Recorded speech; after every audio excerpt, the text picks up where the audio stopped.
بسم اللہ الرحمن الرحیم۔ السلام علیکم ورحمۃ اللہ وبرکاتہ۔ دنیا پر مرنے والے آخرت میں شرمندہ ہوں گے اور ذلت و رسوائی کا سامنا کرنا پڑے گا۔ سامعین، واقعہ ایک نہایت مالدار اور بہت بڑے شخص کا ہے۔ واقعہ یوں ہے، اکبر الہی آبادی ہندوستانی عدالت کے جسٹس تھے۔ ایک دفعہ وہ اپنے دوستوں کے ساتھ، جو بہت پڑھے لکھے لوگ تھے، کسی خاص مسئلے پر ایک کمرے میں بیٹھے گفتگو کر رہے تھے۔ اتنے میں ان کے والد، جو بوڑھے تھے، وہ کمرے میں داخل ہوئے اور ان کے ہاتھ میں ایک بیلون تھا جسے غبارہ کہتے ہیں۔ بچے ان میں پھونک مارتے اور ان سے کھیلتے اور ان کو پھوڑتے ہیں۔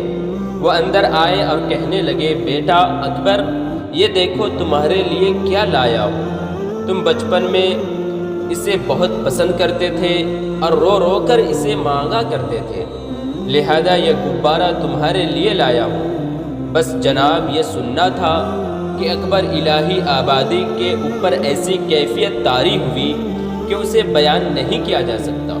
نہایت شرمندہ ہو گئے کہ ایک چیف جسٹس اور ان کے ساتھ بڑے بڑے لوگ بیٹھے ہیں، ان کے سامنے والد صاحب غبارہ لا کر دے رہے ہیں کھیلنے کے لیے۔ یہ کتنی شرم کی بات ہے۔ وہ بہت ہی شرمندہ ہو گئے۔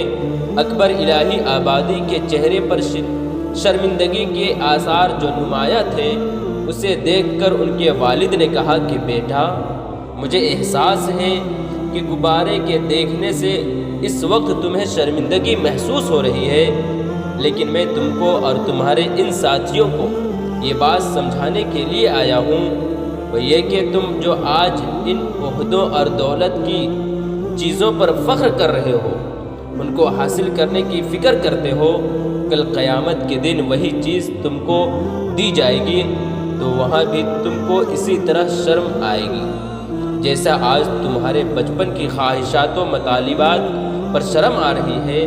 اللہ اکبر!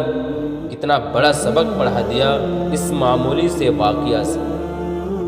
یہ بلڈنگ آج ہمیں اچھی لگتی ہے، دنیا کا پیسہ بہت اچھا لگتا ہے، بلکہ آدمی اسے دوسروں سے چھیننا چاہتا ہے، اس کو جمع کرنا چاہتا ہے، اس کو بڑھانا چاہتا ہے، بڑی فکریں اس کے لیے کرتا ہے، اپنی نیند قربان کرتا ہے، اپنی جانیں قربان کرتا ہے، لیکن اللہ تعالیٰ قیامت کے دن جب انسان کو یہ دولت دیں گے تو اسے وہاں شرم آئے گی، اس لیے کہ وہاں اس کی کوئی حیثیت نہیں ہوگی۔